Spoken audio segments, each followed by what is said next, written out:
All right, I think we're live. So welcome everyone to the Matt Maran Motoring live stream here on the Matt Maran Motoring YouTube channel. Hope you're all having a great week so far. Thanks so much for stopping by on this Thanksgiving week here. I'm sure we probably won't have quite as many people tonight because I'm sure others will be busy with family and taking time off and all that. So we'll probably go for an hour or so. We'll see if it's kind of dead. We can head out early too. We'll see. I'm also slightly sick, so if if I sound a little off and if I'm struggling a little bit, we might cut it short too, but wanted to pop in and hang for a little bit here like we usually do on the Wednesdays. And of course, members get that priority answering. If you're new here, which I doubt there's anyone that's new here, but as you can always join in and get that priority answering. But I'm sure we'll do a pretty good job of keeping up with all the comments and questions tonight. And of course, super chats and super thanks always take that priority as well. But let me see. So thanks so much, Brian, Danny, Mr. 705, Etch, and Luke, Kevin, and Patricia, and Avani. Thanks so much for stopping by, everyone. And so I see, and Avani says, Happy Thanksgiving Eve. Happy Thanksgiving Eve to all of you, too. And Brian says his car spot this week was a Chevrolet Impala Classic.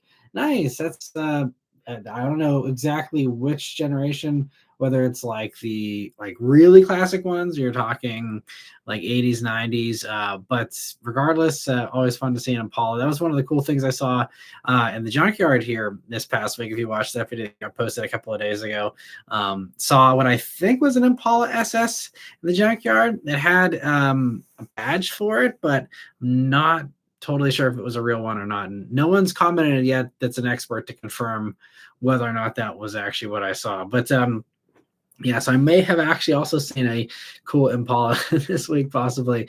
And YH, thank you so much for the first super chat of the night. He says, the blue blur is hibernating as of tomorrow, so the streets will be safe until mid-March, and then it is go time again there. It's funny.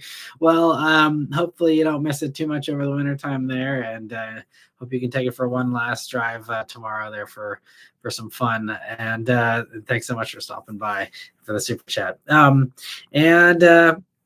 Let me see. Danny says, hello, sorry I missed Sunday. Have a ton of issues going on at home. Totally understand. It's all good. These are fun ways to, burn some time if you got the free time. But I know a lot of us are very busy with a whole variety of things. So I completely understand.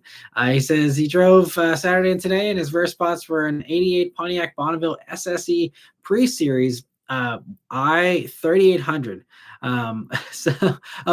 Pre-series 3800. Gotcha. I thought that was part of the model name or something, but no. Okay, so pre-3800. Still, yeah, it should be a cool car, I'm sure. And especially an 88, that is a rare one. So nice spot. And he also says, weird fact of the night, what is the rarest Subaru Forester sold here in the US 2006? It was the Subaru Forester XT Sport. Yeah, that makes sense.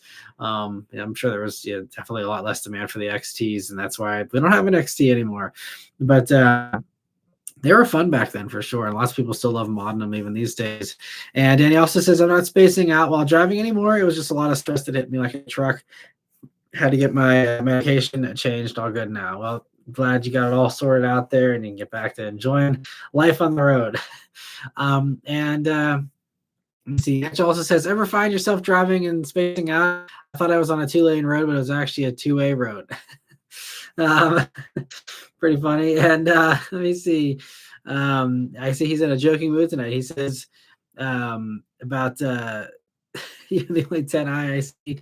Luke says, I missed last Wednesday as well. And this past Sunday, work has been absolutely chaotic. I just got back now from being gone 11 days, and I started at 4 a.m. in Tennessee this morning.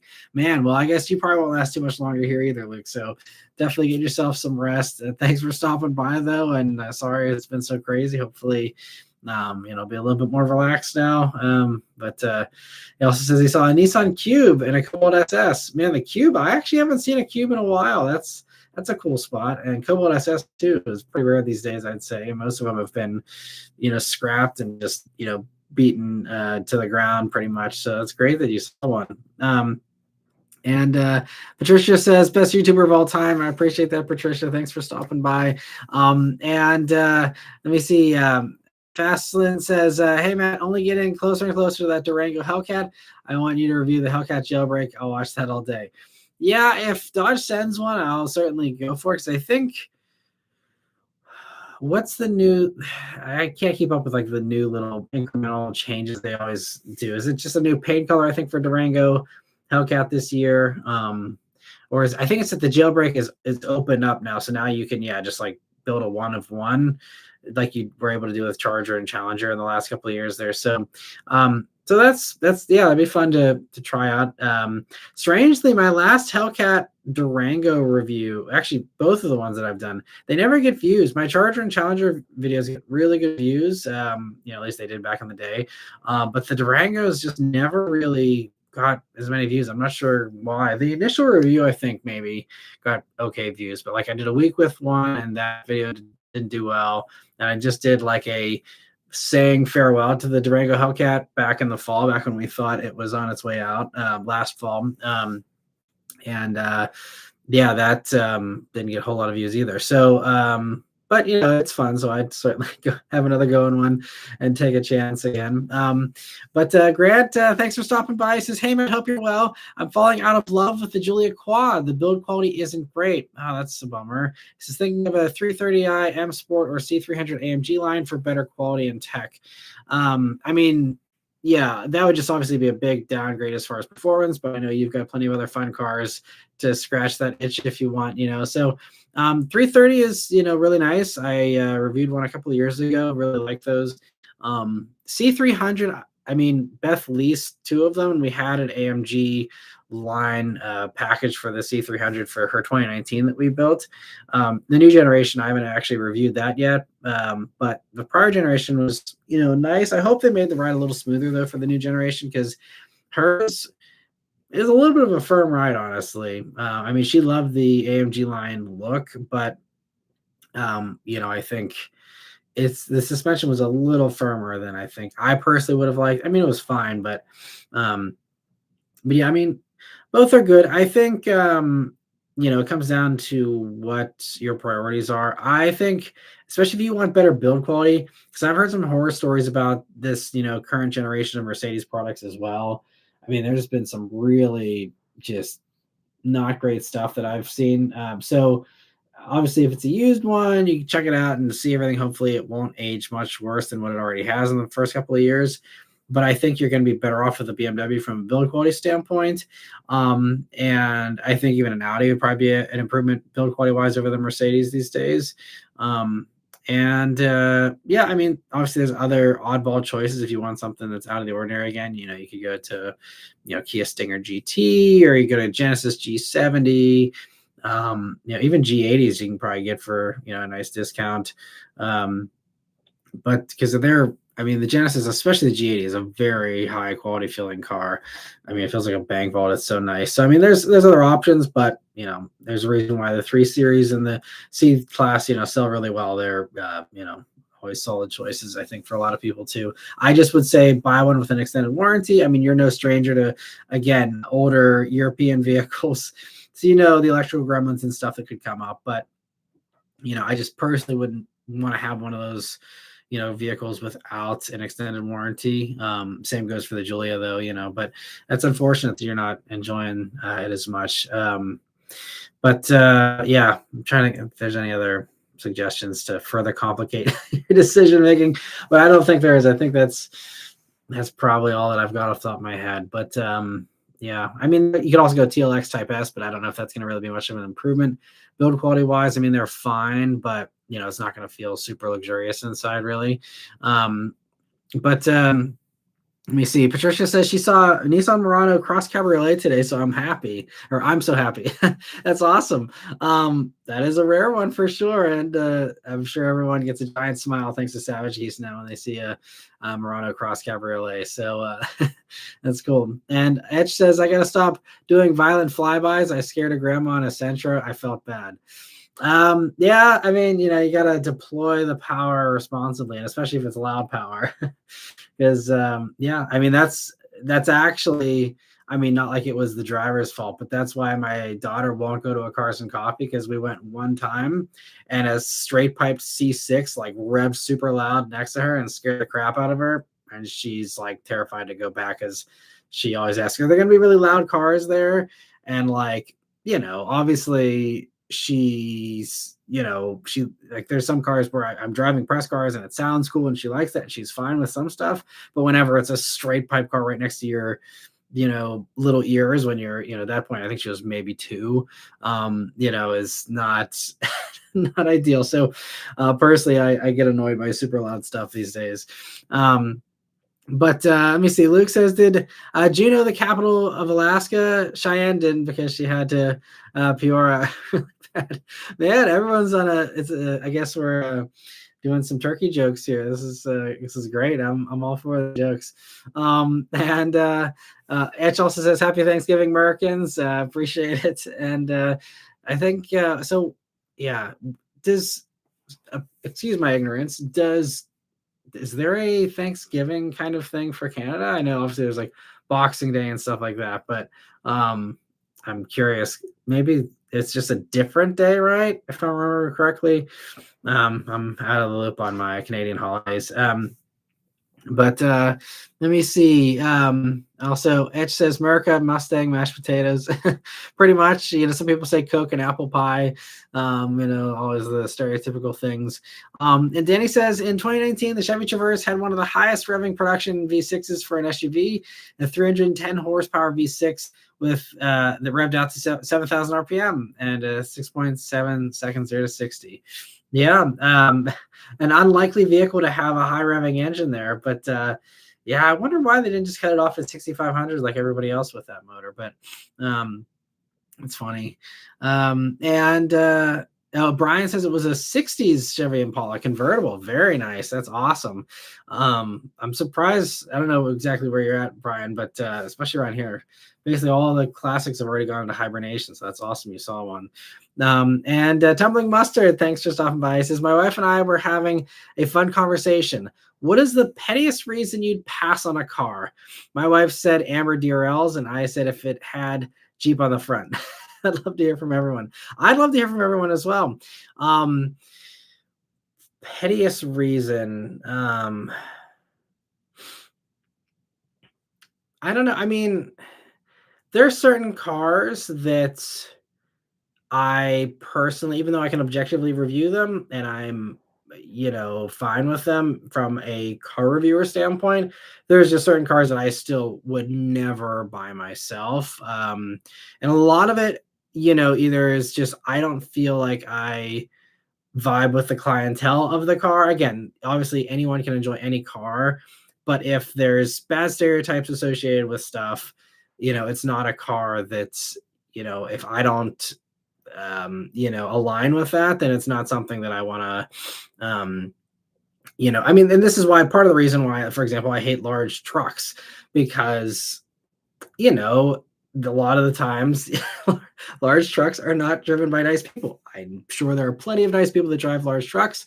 Again, it's a stereotype that often doesn't fit. That's why stereotypes aren't the best. But, like even when I was driving this F-250, I felt very self-conscious. For all the funny reasons and also just, trying to not be, that kind of truck driver that's, intimidating everyone on the road and, all that stuff. So, there's just certain things like that where if it's, and obviously, like I completely have written off Tesla personally for myself as a result of Elon's antics. Some people may find that petty, so that probably qualifies. Trying to think of other things. But I don't know. Yeah, truly petty is like I'll say certain cars I won't consider because of their crash test ratings. I don't know if that's petty. Maybe to some people again it is. But I don't really have very many petty reasons. I'm a very analytical, kind of logic based person, so I don't often let that much emotion and I guess affect my opinions on cars necessarily. I mean, it can make me excited about cars, but if a car is a good car, like I will still recognize it's a good car and that wouldn't stop me from getting it, even if, there's, something about like, even if a lot of people think the styling's hideous or something like that, like I'm like, well, this is a good car. This is the best tool for the job that I need it for. So I'm going to get this car, is kind of, where I land on a lot of that stuff. So yeah, I know there are sometimes where Beth will just be like, I hate this car. And I'm like, why? And she's like, because the cup holder is weird or something. I'm like, that is not a reason to like write off a car, but for her it isn't. So I mean, there's probably things like that. I think maybe she has a few more of those than I do, but if any more come to me, I'll let you know. But that's a fun question. I'm curious what everyone else has to say about that too.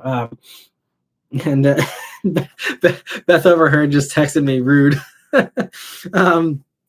But it's true. Every once in a while, she'll just be like, that color is ugly. Why would anyone ever get that? Which I mean, oftentimes like that kind of a thing I can relate with as well. But you know, sometimes there's some of those things where it's other people too. I'll be talking to people in real life, and it's like something where someone's having a conversation and they're like, oh, I just really could not deal with blah blah blah, and I'm like, really? Like that's it's just everyone's different, but everyone's got their deal breakers. Sometimes I can't wrap my head around them, but everyone's different. And Grant said he was leaning toward the BMW, as you said, the extra performance is doing nothing for me sitting in Atlanta traffic going into the office. Okay, well, yeah, I mean that makes sense. If it's just gonna be a commuter kind of thing, then yeah. I'm trying to think of other stuff in that case. I mean, yeah, the BMW I'm sure would be completely fine for sure. And I like, you have I actually like the transmission better in the BMW over the Mercedes personally. The 9-speed in those can be a little rough sometimes. The ZF 8-speed in the 3 Series is better. So I'd probably go for the BMW in that case for sure. And Wyatt says his X pipes set off car alarms. So yeah, that's, and he also says October, I guess, is the Thanksgiving there. So thanks for the info. And yeah, X pipes. I mean, even back when I had my Mustangs, I considered doing like, I think it was called the S-type exhaust that Borla did. And that would have been like okay, but I mean, when I've heard the X pipes, I mean, actually the 2015 Mustang GT that I reviewed, the first one, that had X pipes, and even that, and even 10 years ago when I felt less self-conscious about that stuff, because it's just different times. Even then I was like, this is a little loud for me. But again, everyone likes something different. I'm glad you're enjoying it. Just yes, deploy it responsibly. And Dom says, hey man, my spot so far this was green Mach-E and a Lotus Evora. Nice. That's awesome, especially the Evora. I think you're still in Florida if I remember correctly, Dom, but so I mean maybe a little more common there, but Evoras are very rare up here. And Danny, thanks for confirming about Canadian Thanksgiving there. So sorry I missed it then. I guess I didn't wish any of you a proper Thanksgiving in Canada there. So I hope it was a good one for all of you last month. And sorry we missed it here. And Luke says, I enjoyed the Nissan Leaf review. Normally I'm not an EV fan, but if my life allowed for one, the Leaf would be my choice. Cheap, decent features. I'd get the SV Plus. Yeah, I think that's really the sweet spot in the lineup probably. And yeah, I'm glad you liked it. Thanks for watching it, Luke. And yeah, especially when they get cheap, that really helps to justify them as that appliance commuter kind of thing, just to save yourself some money for the boring commute kind of driving there. If you don't have any fun opportunities in your commutes, something like that would be really nice, I think, as long as you can charge it at home or at work. Let me see. Corvette says, it seems like my dad has high interest of getting a GV60 in May. That is, if we can even find one. They're hard to find where I live at in South Carolina. They're hard to find, I think, everywhere. I don't know why. I actually encountered this when we were looking at the Lyric, because the GV60 was on our radar because, we had ordered back whenever we got the Mach-E. We had ordered it, we were waiting like 9 months for it. But like a month before we got the Mach-E, we had the GV60 press car. So this was 3.5 years ago. But Beth was really impressed with it and really liked it a lot. And I also really liked it as well because, I mean, again, based on Ioniq 5, which I think is one of the best EVs currently out there. And the GV60 is really well done. And we were actually considering one here this year whenever we were, going, looking at the Lyric and all that. And like they offer, in theory, fun colors if you look at the configurator, but in reality, they don't ship any of the fun colors. Like every single GV60 in the country that's for sale, at least back in the summer, was like gray or white, maybe black. Like it was, and we would have gone for one of the more colorful colors. And that, wasn't even an option because they were not even on the ground. And also Genesis didn't really do any incentives whatsoever with this push towards the end, which is so weird because Hyundai worked so hard to move cars. Genesis just seemed like they could not be bothered to give any money on the hood. I don't know, maybe you guys have different experiences elsewhere, but like Genesis does not deal. They do not. I don't know if it's a way of preserving, the resale values or what the deal is, but like, yeah, if there was a good deal on a GV60, I would have been on board with it. I think if Beth would have revisited, she might have really liked it as well. Again, I mean the Lyric, she really fell in love with it, and it's really so. It's a fantastic car, and for us, it's probably the slightly better choice. But I think we probably could have been persuaded to get the GV60 if the deal would have been cheaper. But like, there was just nothing. I hope whenever your dad's searching in May, it gets better and there's better selection. But yeah, I don't know. It's kind of weird. They came out really strong in the first year or two of GV60, and then it's like they kind of half quit it. I mean, it's still out there, and obviously we're getting the Magma version and stuff. But I don't know if they're just being weird about it with the American market or what. But yes, GV60, great car if you can find one with the right spec that you want, and can even find one in general. But I did a review of one a few years back. Definitely check that out if you're curious to hear my thoughts on GV60. And Mr. 705 says, lucky there's no tariffs for us to celebrate Thanksgiving. Yes, yeah, you hopefully all your food costs aren't quite as crazy as ours are as a result of all that stuff, which yeah, I won't get into anymore, but there's these other interesting announcements here. Maybe we can talk about cars, that car stuff later. I don't know if you guys follow the news. They're proposing changes to automotive laws, and I won't get into the rant because I don't want to get too far behind on the comments, but if you guys want to hear it later, just ask and I will go off here towards the end. But let me see. Etch says anything Stellantis equals a nope from him. Yeah, I understand, but I love my little Fiat 500e. That little thing is the perfect car for what it needs to be for me, which is a backup car. I don't have a press car. I love that little thing. I had a little show and tell here. My neighbor, back when I first got it, went out like the same day and got me a little Matchbox car. So I have a little Fiat 500 here. So whenever I'm feeling sad that I'm stuck behind a computer and not out driving, I look at my little Matchbox car of my 500e, and it brings me a little bit of happiness there. But let me see. So Patricia says, if it's not Japanese enough, you got to let it go. And I'm not sure if that's in regards to something else earlier here, but I do love a good Japanese car. They do some of the best still. HPL says he'd pass on a German car unless he was wealthy. Yeah, it can definitely be a little bit of a expensive upkeep on most of them. Danny says he'll pass on BMW because the joke of BMW is that means bring my wallet.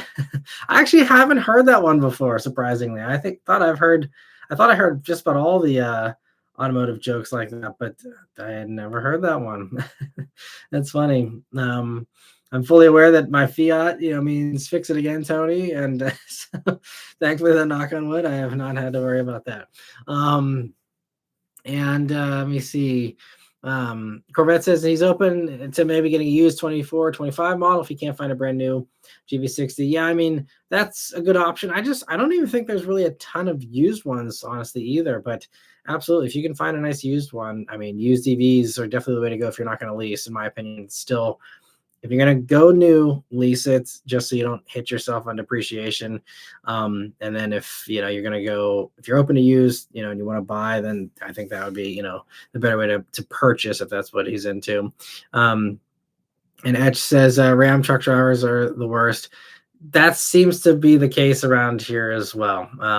Again, not the stereotype, but just observation. And Vishal, thanks for stopping by. He says, what's up, Matt? My spots are a new yellow NSX and a Porsche GT3. Very nice spots, man. Yeah, you had some good spots this week. Yellow NSX. That's a rare car. for those new ones. That's awesome. That was still one of the coolest press cars I ever had. I had a yellow NSX, for I think 4 days I had that for, and man, that thing so awesome. And Etch says he'd also avoid a used car because he's a Ford fanboy. Yeah, certain used models of certain brands, you definitely got to be careful, or even just types of vehicles. If it's a maintenance heavy kind of thing, like an old V12 or something like that. And Danny says he'd pass on the WRX because of the vape cloud stereotype.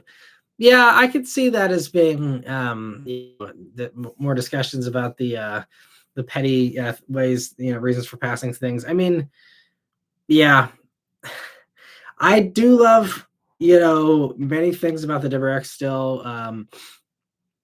But I mean, I think also the new generation has I don't know why it was, but the prior generation WRX really seemed to bring out that crowd, but I haven't seen much of that for the new generation.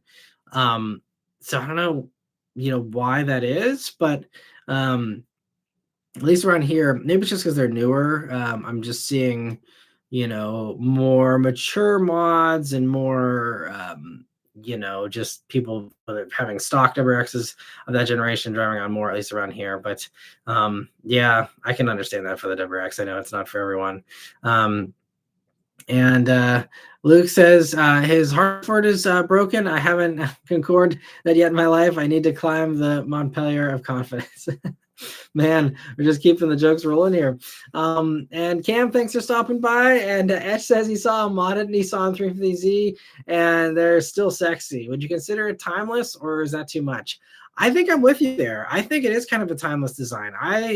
And maybe there's I don't know. I can't remember where I was having this discussion, but I feel like not that long ago, someone was like, "Oh no, 370 is definitely the better looking one." I'm like, I disagree. 350 is absolutely the better of the two from a look standpoint. And yeah, I don't know if it was also just the age that 350 came out in versus 370, but the 350 definitely left a good mark on me and was, I don't know, just those long taillights. And I don't know. I personally think 350 is the way to go between the two. If I, were in the market for something like that, yeah, 350.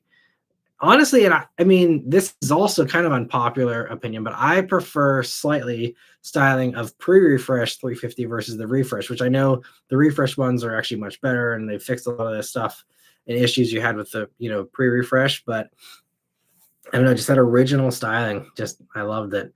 Yeah. So yeah, if you ever want to have another toy to play around with, Etch, yeah, I think 350 would be a great choice. And I think it could be timeless. Well, I mean, time will tell, but I think in my opinion, it has aged very well. And Telling Mustard says he's going to ask Beth next time she's on about her the things that she doesn't like. I think, a lot of them too, just passing comments. I doubt she'd probably remember, honestly, because she's, still even these days, she doesn't pay as much attention to cars or, remembers stuff as much as I do sometimes. Even like I'll be like, oh, remember we were in that press car, and it's like it's all kind of a blur to her because we're in and out of so many cars all the time. I'm not sure she'd be able to like give you like her rant list right off the bat. Maybe she would. I don't know. We'll see next time she comes on. But yeah, thanks for the fun question there though, Zach. And let me see. Ali says they've been looking for an old Leaf. They're so cheap, they're like $3,000. Yes, and the main reason is just battery degradation. Without the liquid cooled battery, a lot of those batteries lost a lot of range very quickly. And that's one thing I'm really happy to see with the new Leaf. So that is a vehicle where, I mean, if it's truly like very short driving distances, then yeah, probably a great deal. But if you are doing, I mean, because even the original Leaf, I think it only was rated for like 82 miles. And the degradation these days, you'll probably be lucky if you get 40 miles out of it. So, I mean, if you have, a short commute and that's all you do with it, it could be actually, yeah, a really good way to save some money.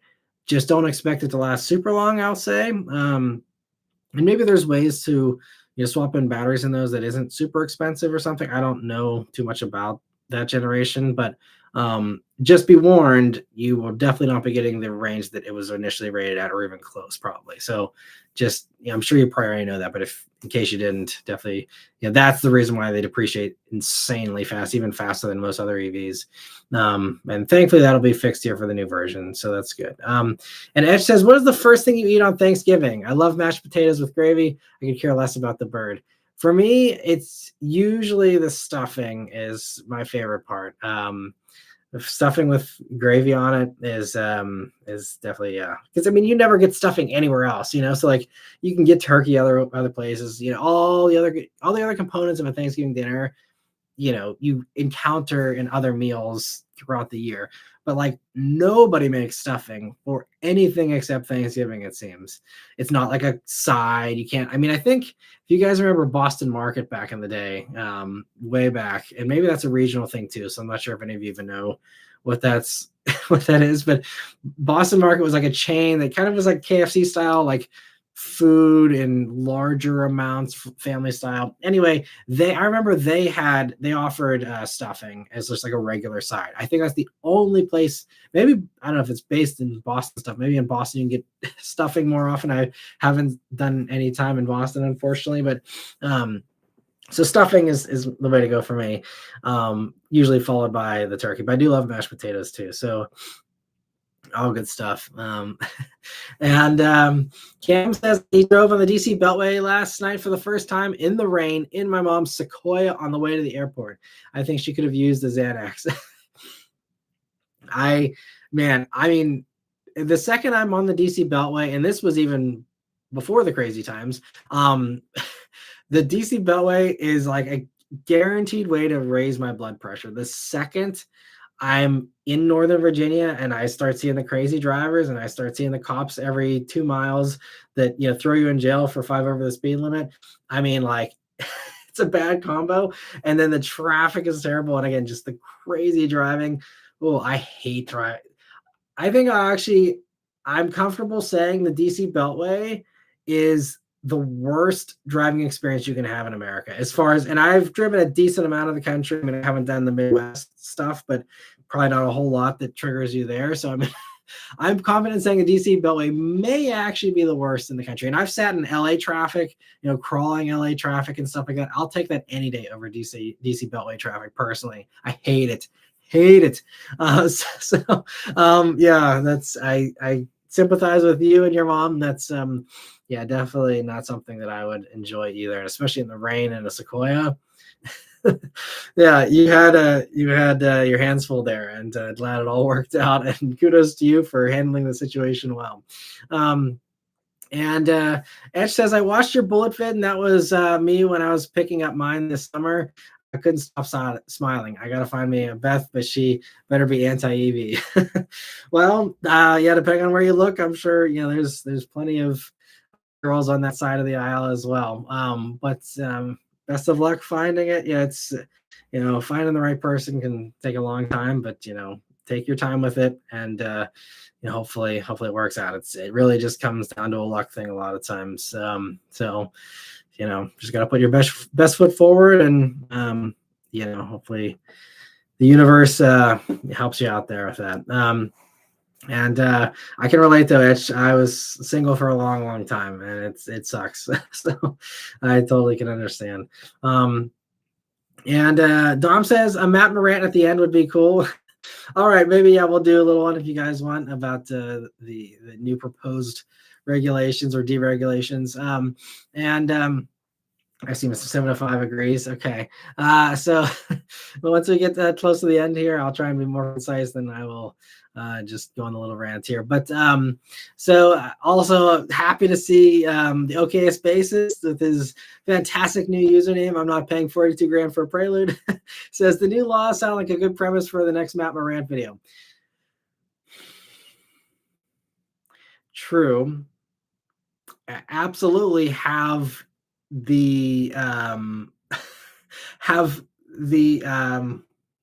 I put this? I have the motivation, and I have plenty to say, but weighing in on political stuff, especially these days, This is one of the reasons why I'm thankful I'm not doing weekly updates anymore, because we have seen criticism, is not taken well, and we have limited freedoms, I guess is the way to put it these days with what we say. Obviously, I'm a small fish, and not something that I probably got to worry about too much, but I don't want to to put my neck out there for something if it's going to happen anyway. There's no point in a rant as long as it's going to change anything. But these live streams, of course, are small enough that I'm more free to talk, I think, and hear a little bit more. But anyway, so let me see. Cam says, Matt, do you think an ILX would be a good first car? I'm a little over 6 foot, so I'm concerned about the space or lack thereof. I mean, it is a smaller car, but it's based on a Civic, and Civic has to be a lot of car to a lot of people. It has to be flexible and fit everyone. So, I mean, definitely try one on for size if you have the ability to, track one down and sit in it. But I would have to assume that you would fit okay, especially if you're only a little over 6 foot. If you were like 6'5" or something, I'd be like, okay, But if you're just a little over 6 foot, I feel like you'd probably be okay. I mean, I can't guarantee that, but I would assume you should be able to fit okay. I think ILX would be a good first car. I love that generation of Civic. I love the ILX whenever I drove it. I mean, it's not the most exciting thing, but if you like the idea of a Civic Si, but you aren't able to drive a manual, or you don't want to learn to drive a manual, then ILX is a great choice. But personally, if I'm going for something like that, I'd probably rather have that last generation of the non-turbo Civic Si, because it's honestly one of my favorite recommendations for a first car, because it's cheap. They run well over 200,000 miles if they're maintained well. The manual is fantastic and easy to learn, easy to drive, nice light clutch. It's got a decent back seat, even in a coupe, so you can still carry buddies around and stuff like that if you want. And it's just a comfy car too. It's easy to live with. Insurance shouldn't be insane. It just it's an easier car to work on. Lots of parts, lots of aftermarket support. I really still love that generation, which I believe ended in 2016. I think it was the last year for those. So yeah, but if if the manual's not for you, I understand, and ILX could be a great choice too. Let me see here. And Edge says, yeah, Ford is the fix and repair daily. Yep. And Dom says the yellow NSX is still my favorite review from a vehicle standpoint. That's awesome. I'm glad you still enjoy that one, Dom. Yeah, that one definitely left a mark for sure. And man, Edge's got all the Ford jokes. Fast only rolling downhill. And Ford backwards is driver returns on foot. That's funny. Yeah, I hadn't heard that one either. And Luke says he hates the stereotype of Bose is his favorite. I do like Bose stereos are really good. A lot of people really hate them. For me though, I mean, some of the older Bose stuff wasn't great. Like I think the C6 Corvette had a Bose stereo that I thought was garbage. But typically, especially the newer Bose stuff is really good. I personally really like it a lot, and basically everything it's in. So Danny also says, rule of thumb, avoid any 17 or 18 GM or Ford with a 10-speed. They are problematic and they hunt for gears, and also shuddering, overheating. Stay away, matter of fact, run as far as you can. Yeah, I mean, I just complained about this in the Expedition even I just had for a week, which is a 2025 with that 10-speed auto, and they still haven't figured out the tuning. It's still waiting and waiting for a downshift. It's got to figure out which gear do we go to. Do we go down a couple of gears? That takes longer than just a shift to go 2 or 3 shifts. I never really liked the 10-speed automatic. Unfortunately, my only experiences though are in press cars, which people swear that the 10-speed learns your driving behaviors. It gets better with time, and I think also the driver just adapts to it as well.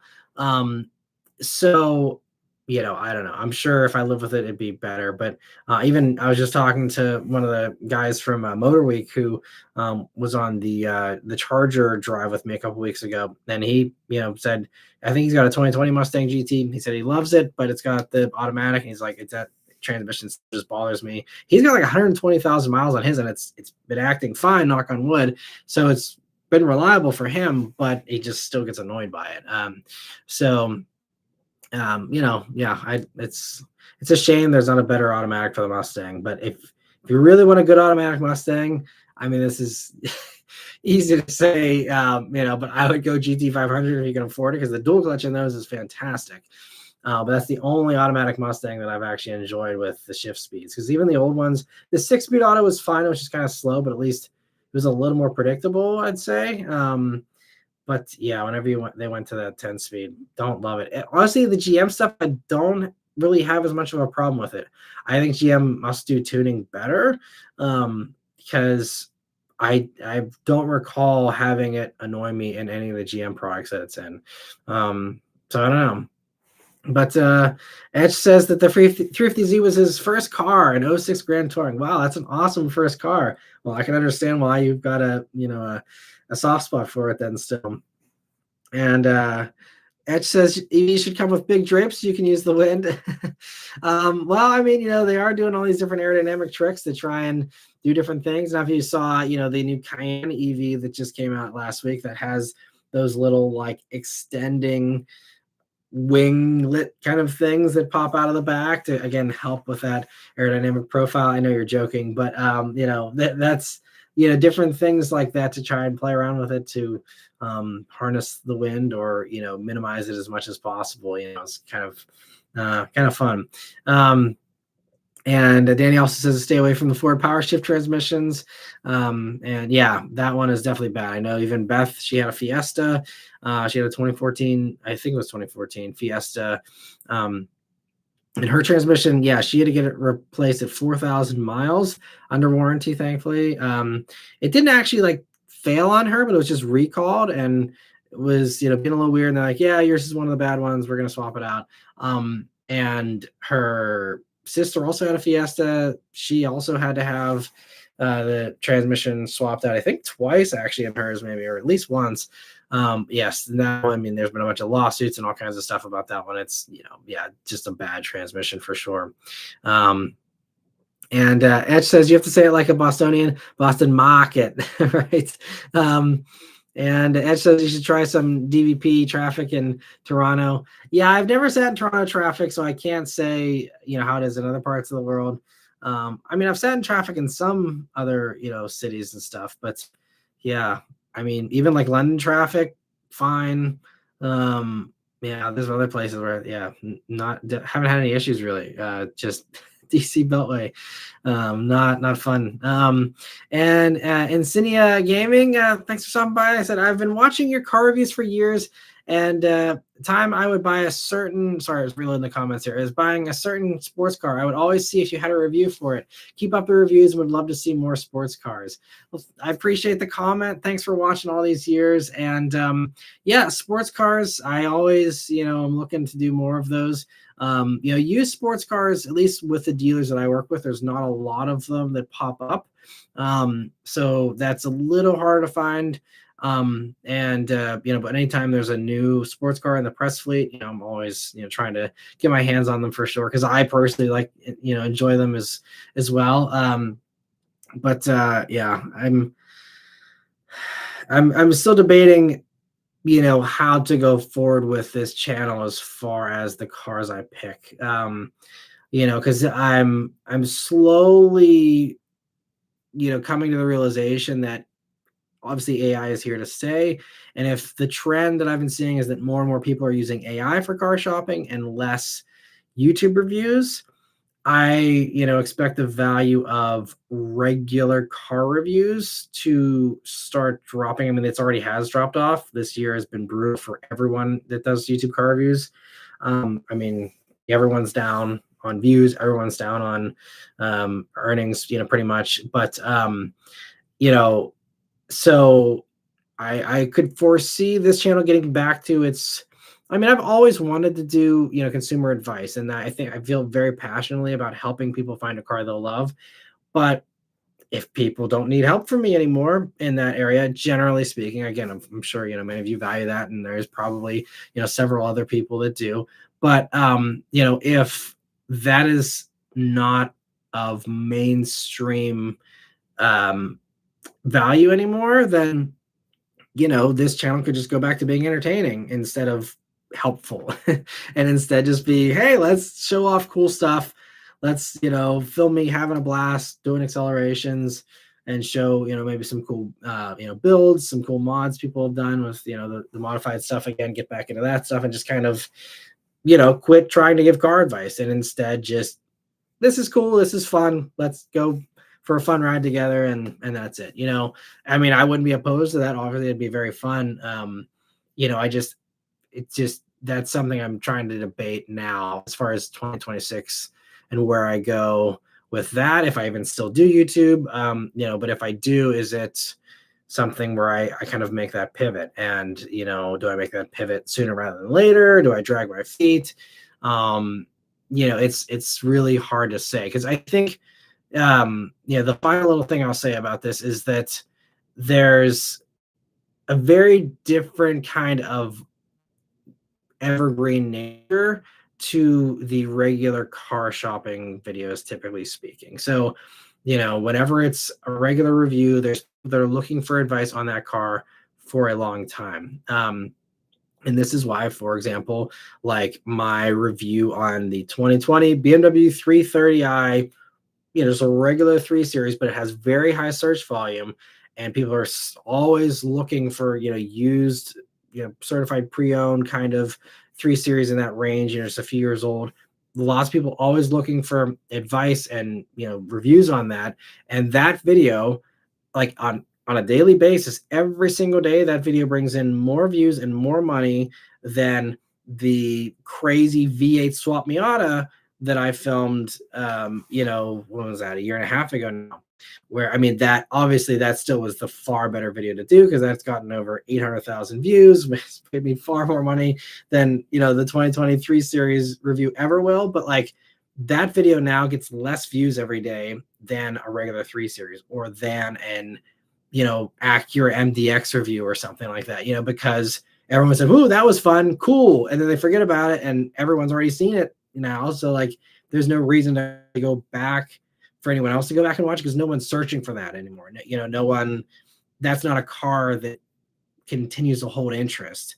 And so it becomes a bit more of a hamster wheel with those types of reviews, because then it's like, okay, well, I constantly need to make sure I'm every video is a hit, that every video is because they got to make the money up front, because if they don't, there's no tail on them, there's no down the road earnings for a lot of these things. Some of them still do get some views, but especially the modified stuff, or the stuff that's more niche, that stuff doesn't, it just it has its bump and then it just completely dies.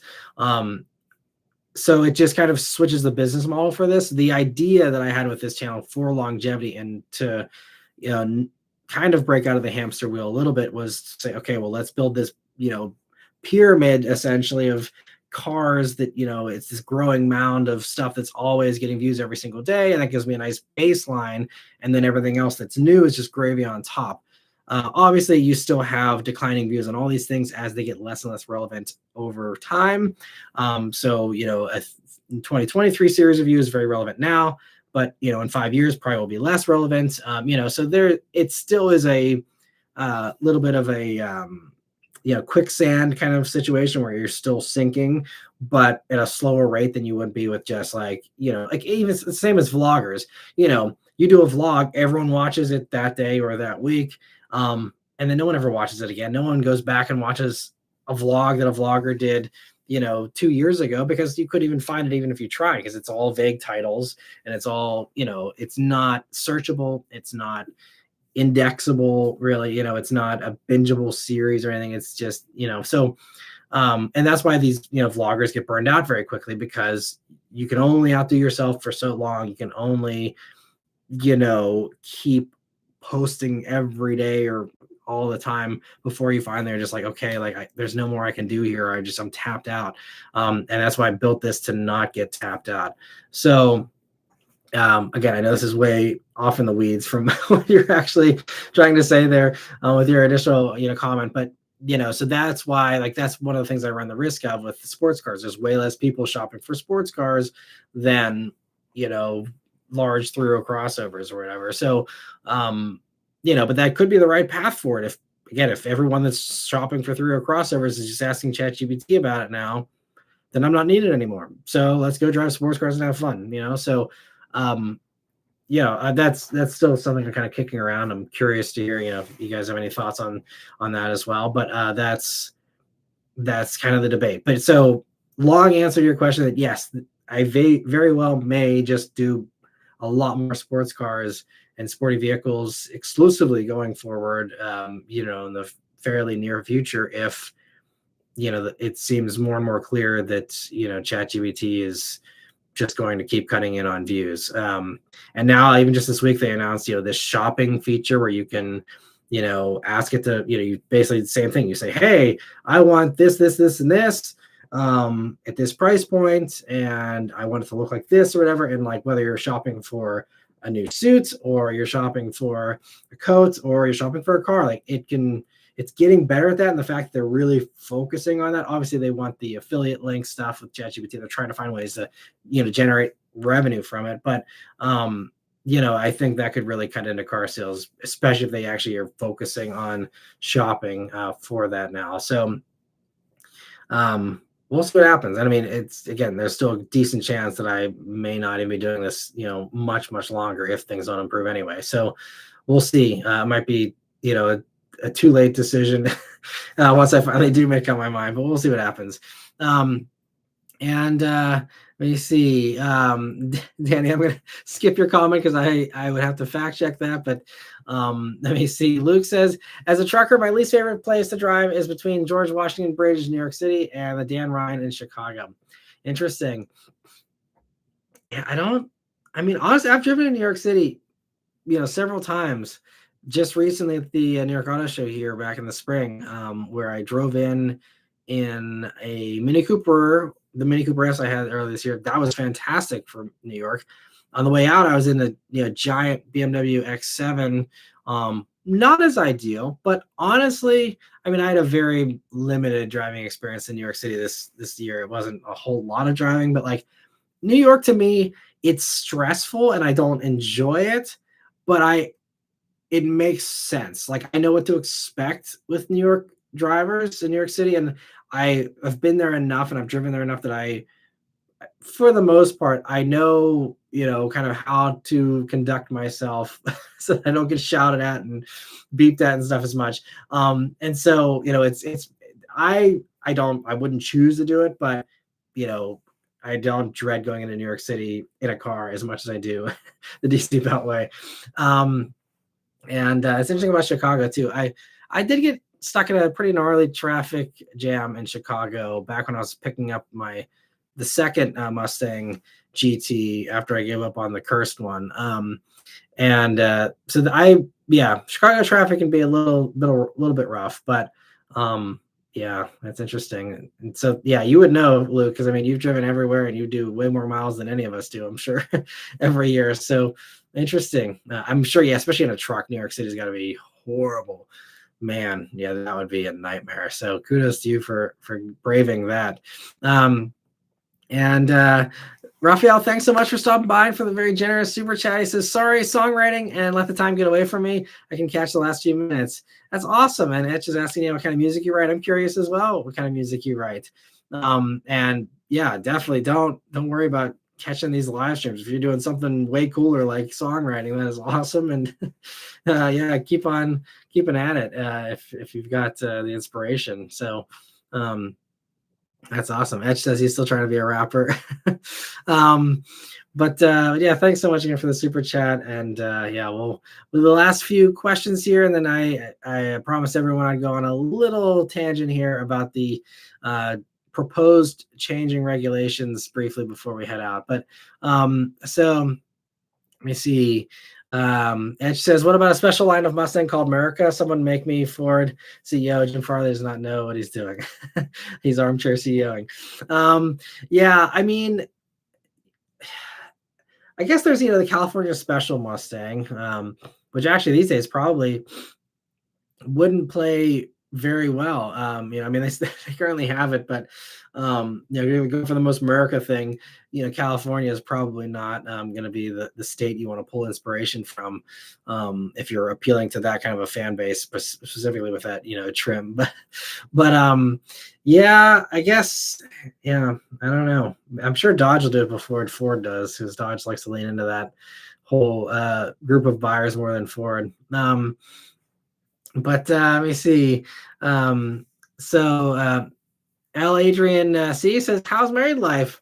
Going well? It was actually, we celebrated our 10th anniversary back in the summer, and so yeah, been a fun ride, and now with our daughter, that adds a whole nother level of fun, and yeah, it's awesome, and I'm very grateful for, again, the family. It's as many of you know, if you have kids and stuff, there's really nothing like it. It's awesome.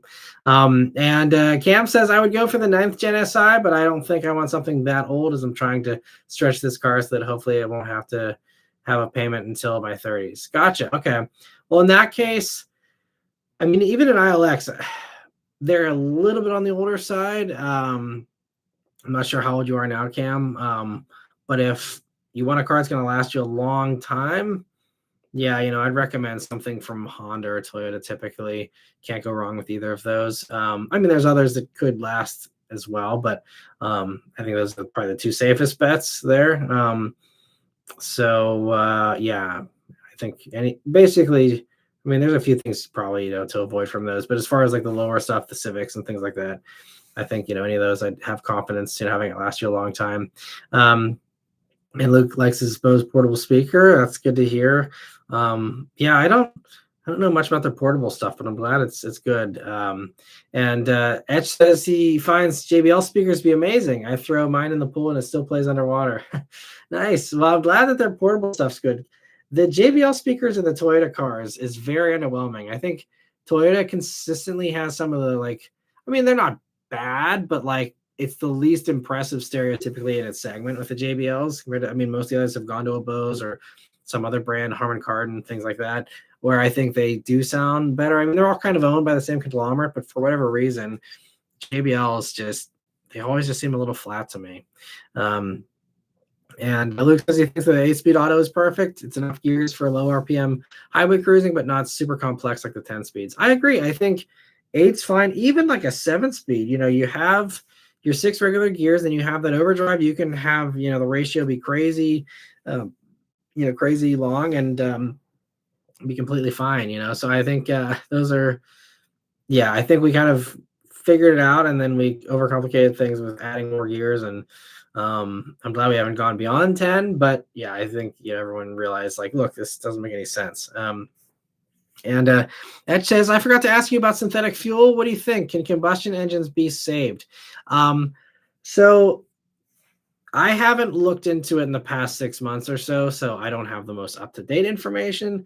But my understanding of synthetic fuel is that even the people that are developing it, like Porsche, which just put up that whole big production facility in Chile, I think, and even they, like Porsche, has said this is to support our existing cars and the gas stuff that we have currently, and it's not supposed to be a savior for gas engines, just because it's great, but it's going to be more complicated to produce, and I don't see that getting any better. I don't think it's going to be any easier to do than oil and regular gasoline.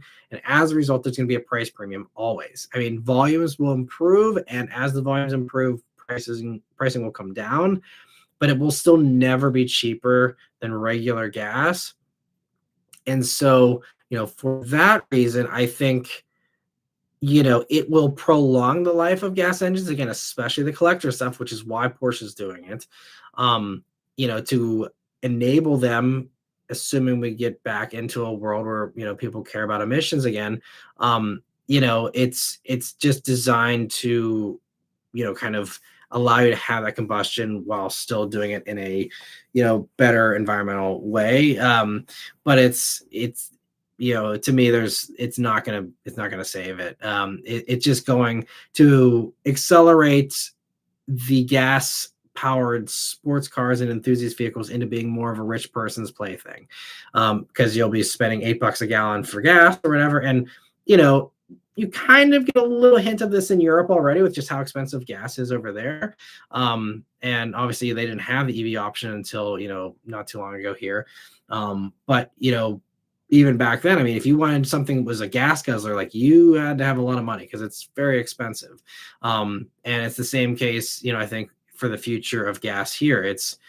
It will get more expensive again, assuming we have regulations again someday. That will get more expensive. And even just the fact that as EVs rise in popularity, that will lower demand for gas. And the gas companies, they're not going to just make it cheap. They're going to cut back production and keep the prices high. And I think it'll get to a critical mass kind of point where, again, it gets so expensive that, again, it's something that, wealthier people have the luxury of spending money on. But will it be for everyone? I think it's the same thing I envision for insurance as cars go more and more autonomous. If you want to have an analog sports car, you're going to be the biggest risk on the road. That's going to be a very hefty insurance premium. You can probably still do it. I don't think it's going to be outlawed or anything, but you can do it, but it will be essentially outlawed by high cost. And, the rich people can drive around with, paying super high insurance premiums and paying super expensive gas. But that's, I mean, this is still a long ways off, but that's kind of where I envision things going as cars in general get more expensive and more people will turn to ride sharing and these robo taxis and stuff once that eventually gets figured out. Cars in general will become more of a luxury, and then gas especially, because at least, because then they'll get so expensive that the EVs will be the cheaper stuff that people, just want to save money on all the running costs. So you go for an EV like you do now. And, it's going to keep pushing gas up into that different realm before it just kind of gets to a point where, unfortunately, you're going to have some money to play in that arena, again, in a couple of decades. I think it's not going to happen overnight, but that's where I see, that whole thing headed. But we'll just have to see. Anyway, so Cam says, I tried to use an AI tool on Car Gurus just for kicks and it was atrocious. Interesting. I haven't played with the Car Gurus one. I mean, a lot of the stuff is terrible. I've, talked about, how it's terrible at editing car reviews. It's terrible at, improving thumbnails for my stuff. At least it's still garbage in so many ways, but it is improving quickly. And, I'd like to think that it's never going to get better, but we've clearly seen it's evolved a lot already. Let me see. Luke says he honestly likes hearing reviews from real people who drive it and test it out. Yes, and I know there will always be, a section of people that certainly do appreciate that. And maybe as AI gets more and more ubiquitous, we will see more people kind of pushing back against it and saying, okay, well, that was fun for the first year, but now I'm sick of it, or now I'm missing the human component and I want to go back to that. Or maybe AI will get so good that, we'll feel human and you won't miss the human component. I don't know.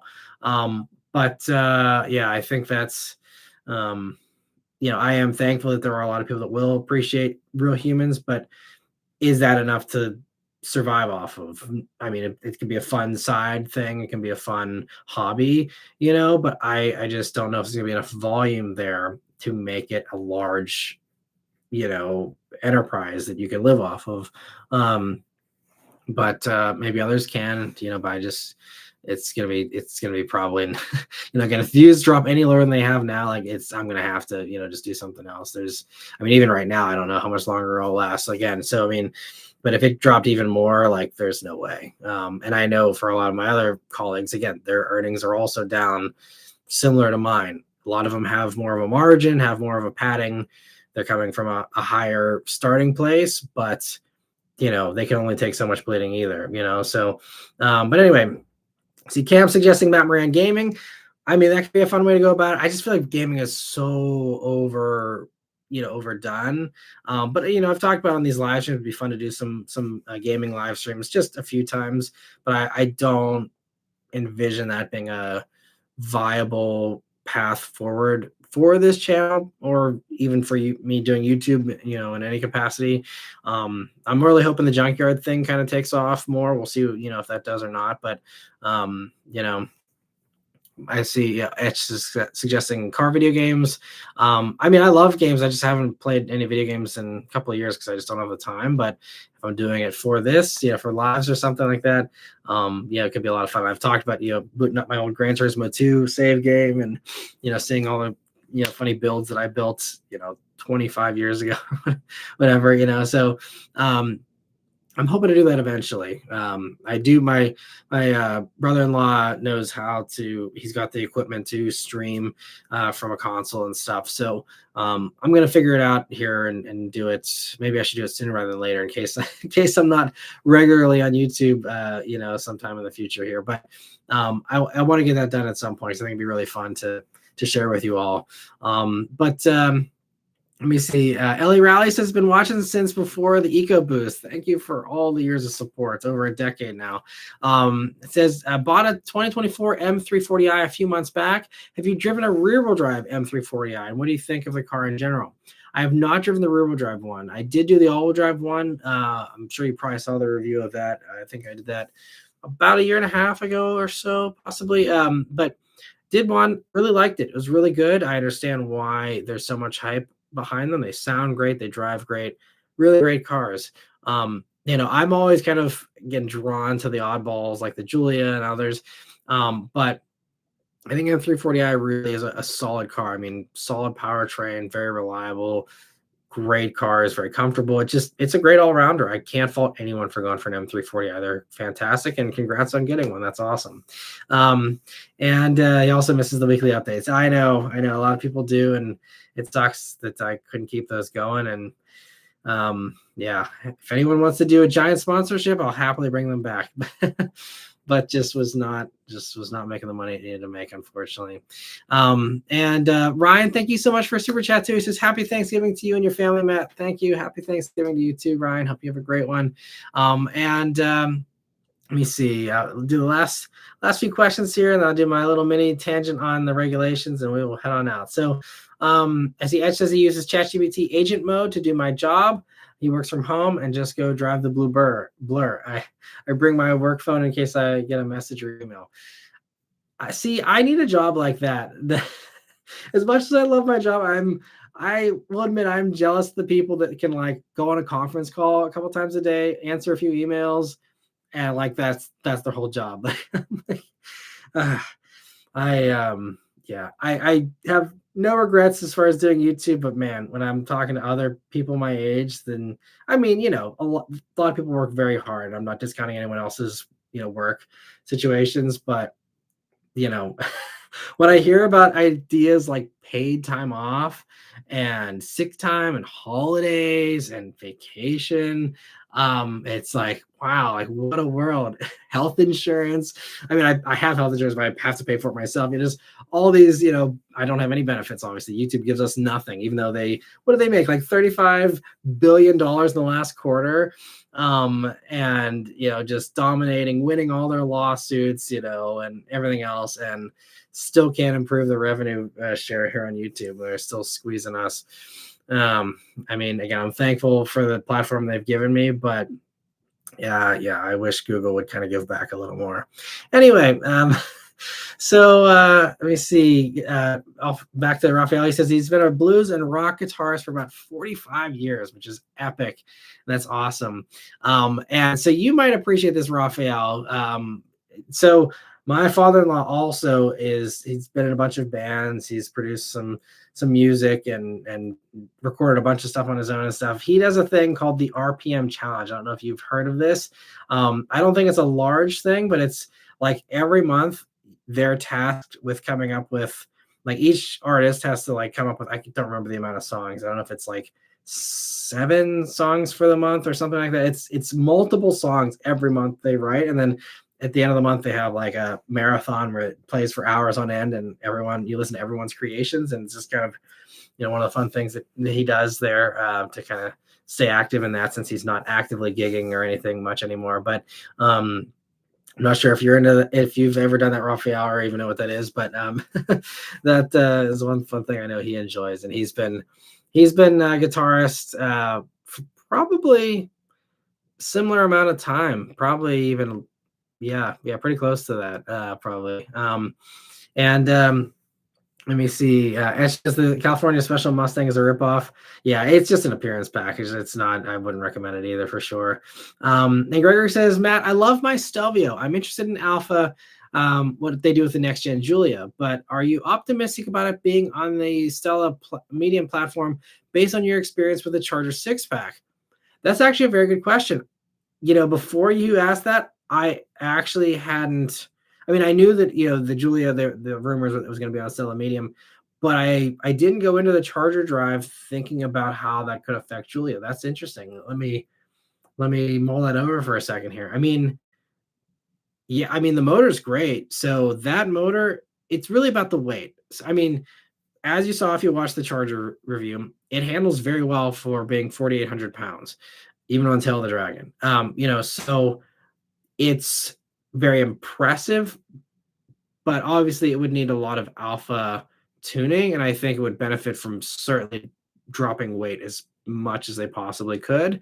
But yeah, I mean, if Julia is basically a nicer Charger, it will still be an impressive car. It'll be a great, competitor to, the Germans and stuff. But it's not gonna feel like a Julia. And honestly, like even this, if they do the same kind of trick they did with the last, the current generation here of giving a quicker steering.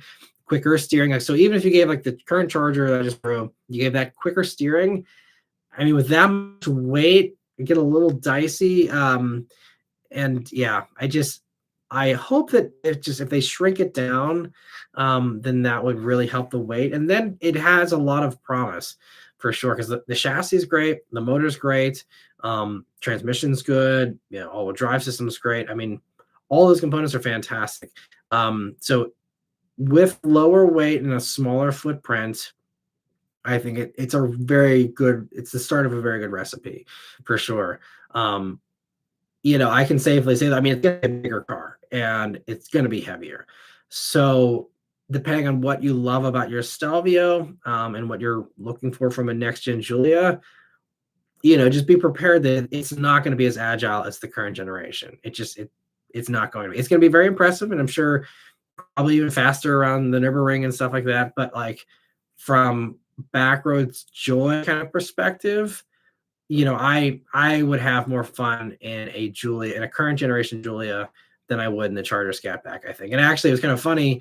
Whenever I was talking about my Charger drive, a week or two ago in the live stream, I said that actually by the time I got to like the end, like the turnaround point to go back on the tail, there's a little like restaurant kind of pubby thing there at the end, and in the parking lot was a green like 2024 Julia Quadrifoglio, and I was like, man, that is the car to do the tail. And whoever is doing the tail on that is doing this right. Again, Charger is great, but it's not as good as that car would be on that road. And so I was like, man, like that's so, I still think Julia is the way to go if you love handling, but I think it could be nice, especially if you need a more usable car.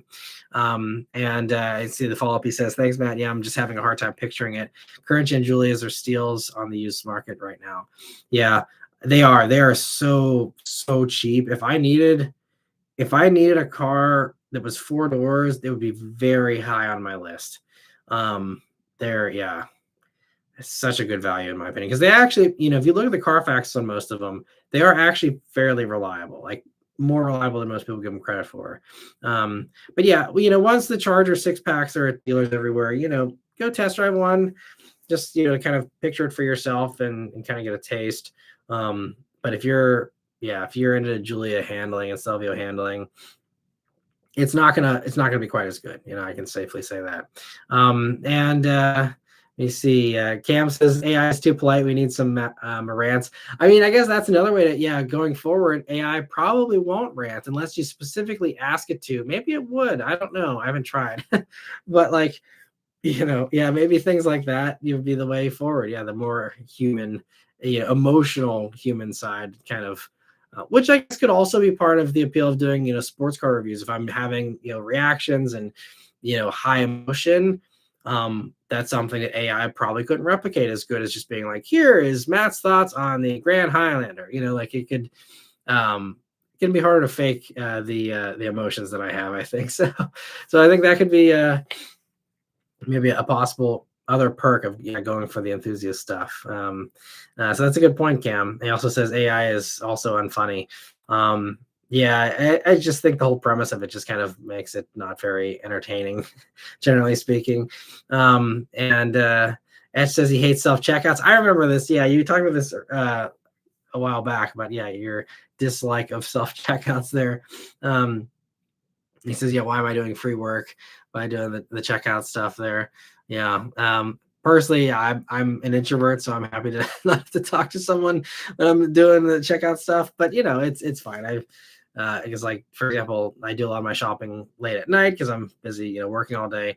And a lot of like Target now only does self-checkout like during earlier hours, at least around here. So like I have to go to, checkout counters now, and it's totally fine. It's nice talking to people too, but but my default is always, I'm just gonna do it myself. But let me see. LA Rally's excited about it, Julia, with a 6-pack. Yeah, I mean, the motor is fantastic. There is not a single complaint with that motor. Sounds great, pulls like a freight train, just fantastic. Edge says, let's play an online video game so I can show you why I call it the blue blur. I have a supercharged Dark Horse in Forza. Nice. Edge says he says, get into finance. I sent 3 emails today and that was all. Man, you're making me so jealous. I mean, I have a degree in financial planning. That's what I went to Virginia Tech for, got my bachelor's degree in financial planning. I mean, that's also one of the potential routes is just go back to the thing I have a degree in, even though I've never actually really done it outside of college.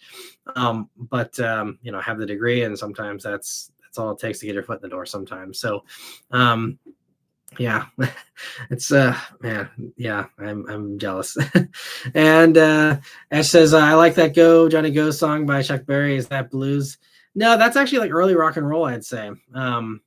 But also Raphael says the RPM challenge sounds like a nightmare with how infrequently I play, but sounds fun. It's awesome. Well, yeah, not for everyone, I'm sure. Etch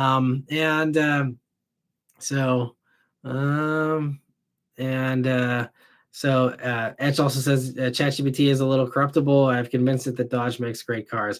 Yeah, well, that's the other problem with AI is it very much not only hallucinates, but it also will learn what you like, and then it has been proven it will give you answers it thinks you want to hear, even if they're not the right answers. So maybe we'll get to a critical mass where AI kind of falls in on itself, where it's like, okay, well, you're doing car research, but it knows that you love Toyotas, for example. It might say, oh, the Toyota is the best choice, even if it's not, and maybe people will finally be like, okay, I can't actually trust what this is telling me.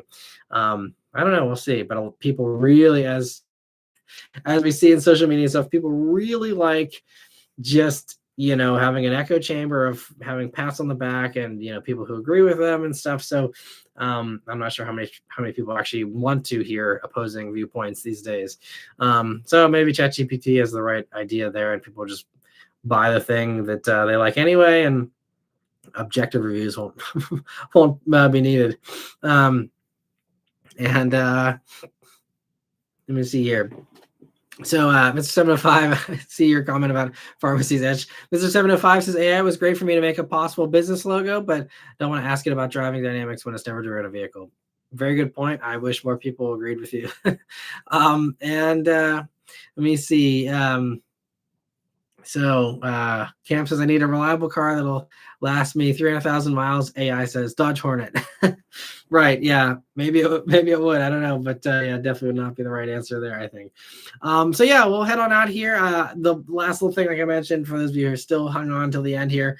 So if you guys saw this week, or I think it was actually just today or yesterday, that the transportation secretary is proposing that in order to bring costs down for cars, we should get rid of automatic emergency braking and rear child alerts for, about rear occupant detection kind of stuff, which is so I'll try and keep this brief because again we're way over time here, but first off, the rear child alert thing is not using any new tech. It's basically just saying, hey, whenever you got in the car initially, you opened the rear door. That's all it does. It just says you open the rear door.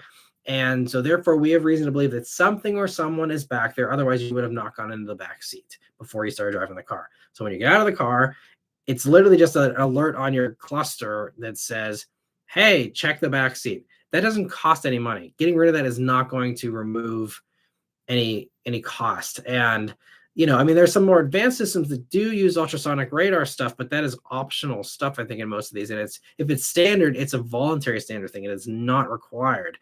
And it's been proven that these rear seat alerts, even though it sounds unfathomable that you could forget your kid in the back, it's saved lives. I mean, because there's been a reduction in the amount of, child deaths in the back seat, from heat, from cold, whatever.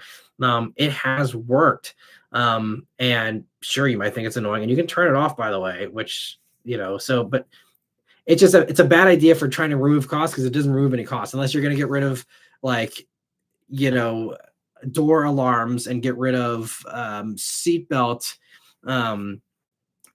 warnings, because those, I guess, if you remove the sensors from the doors and you remove the sensors from the seat belts, if you're going to plan on just deregulating seat belts as well and saying that's optional, which very well might happen here before the end of this administration, maybe we'll get rid of airbags too and really go back to the dark ages.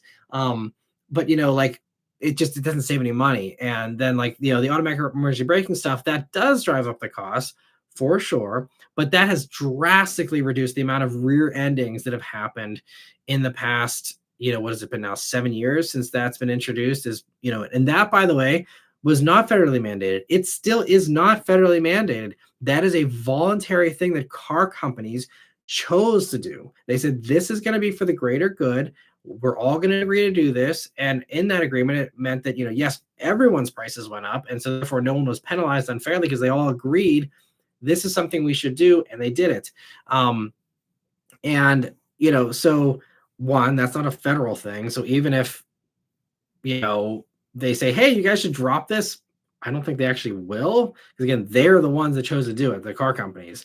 And free market, don't tell a company what to do, right? So that's the stance typically there. So, I don't, it just, I guess I shouldn't expect stuff that makes sense from someone who doesn't seem qualified for the job, in my opinion. But these are their strategies, not dropping the tariffs, which are obviously driving up costs way higher than a rear seatbelt alert, or even a sensor for automatic emergency braking. I mean, when we saw prices go up for the automatic emergency braking stuff again in 2017, that was the good old days when everyone wasn't complaining about inflation. When did everyone start complaining about inflation? With the the parts shortages and supply chain crunches. That's what drove up the cost of stuff, and just inflation in general of all those things. So I mean, when you're looking at this stuff in chronological order, this stuff came out in 2017, 2018. No one complained for those first few years, and pricing didn't go crazy. So it's just a terrible idea, and again, not a surprise, but again, I don't consider myself to be like the expert on everything when it comes to cars, but even someone as as unqualified as myself can piece together that that's not how cars work. The same with a lot of this stuff, where all these ideas have been proposed, whether it's tariff stuff, where people clearly don't understand supply chains, don't understand what this is going to do in the long term or just in the next 6 months of these things. There's all these things where it's so painfully obvious to anyone in that industry that knows what they're talking about, whether we're talking about farmers who are saying these are bad ideas for farmers or whatever the case is. Anyone in those actual industries who's qualified and knows that stuff because it's their job, are the ones who should be giving input on these things, not reality TV stars and news anchors and stuff that aren't in these fields. And so this is, I'm sure, not going to be the last dumb idea, but I just, this kind of stuff, if it actually does get pushed in our companies because they're tripping over themselves to try and appease this administration so they don't get bullied out of business, I hope they don't drop this stuff because, now when I see a newer car behind me, I have the peace of mind of knowing even if this person is completely oblivious to what's going on around them, at least I know the car should at least minimize any potential stuff that happens as a result of this person being an idiot. We see every once in a while these cars driving into crowds, things like that, and getting rid of these automatic braking things is not going to help any of those situations either, which we all, mourn, including, these politicians, and then they don't actually care, obviously. And it's just like, yeah. So I just, I saw those things and I just was rolling my eyes. It's like, just such bad ideas. Like, please just ask anyone that's in, any of these respective fields for ideas instead of coming up with your own crap you're pulling out of thin air that makes no sense. Like, just a little bit of context, a little bit of actual qualified information before you just spout off nonsense would be so nice. But anyway, so yes, be prepared for deregulation in cars, and who knows where it'll stop. I mean, at least if it gets to the point of people not having to wear seatbelts and stuff anymore, then we just get Darwin Award winners, and I guess that's not going to really hurt the rest of us. But man, it's just like it's mind blowing to me. So anyway, that is my little mini rant that would have been in a weekly update if I was still doing them. We may not have automatic emergency braking much longer. We'll see what happens. Hopefully it's just a dumb idea and it floats away and never goes anywhere. But that was the interesting little thing that I saw here this week. Let me see. I see Mr. 705 says they're just trying to solve the problem by ignoring the real issues. Yeah, maybe it's just another dumb distraction, or again, they truly don't understand the assignment. Raphael says make every car manual so everyone has to focus more. I mean, that's why parents love buying manuals for their teenagers, because you can't text and drive when you're shifting a car. So yeah, that'd be fun. I mean, obviously that would be very, if people won't even wear a mask, you're definitely not going to get, convince people to force them to drive a manual transmission. It's a fun idea. And I know you're probably just joking, but yeah, it's, that'd be nice. And I think that's why you had people that were better drivers, back whenever you had everyone driving a manual, in the 40s and even, into the early 50s there, you had to pay attention more. And also you had less distractions too. But anyway, let me see. Etch says, what about getting into the 3D printed meat market? Campbell's Soup may need some competition. Yeah, that's for sure. Maybe I should get into making soup because, we'll see if that goes anywhere. Because I feel like cancel culture is not really much of a thing anymore. But at least not if you're on the one side. But so I don't know. Yeah, Campbell's Soup could certainly use some disaster control right now. But anyway, Xavier says, happy holidays to you and yours, Matt. Thanks for all the car content through the years. Thank you so much, Xavier, for stopping by and for all your support over the years. Hope you have a great holiday as well. And Ed says, getting rid of seatbelts, that's probably next. And Ed also says, you can text and drive in a manual. I did it all the time in the 350. Yes, I guess it takes a little more focus and dedication. It's, probably a little harder to do, but I suppose you're right, especially once you're up to speed. I think it's mostly, in those changes, the situations where you're changing gears where, it's a little bit harder to do. But you're right. If there's a will, there's a way. But anyway, thank you all so much, though, for hanging out with me here the day before Thanksgiving. Hope you have a great Thanksgiving. enjoy whatever your favorite part of the meal is, and hope you enjoy, all the family time, friend time, whatever it is you end up doing tomorrow. Hope it's great. And yeah, hope you guys enjoy the rest of your week as well. And I'll see you guys on Sunday. As long as again, this cold's been okay here so far tonight, but hopefully I'm not more sick on Sunday. So stay tuned. But if I'm struggling a little bit, then maybe we won't do Sunday. But hopefully it'll all work out. And I'll see you guys then. But anyway, thank you all so much again, and see you guys on the next one. Have a great Thanksgiving.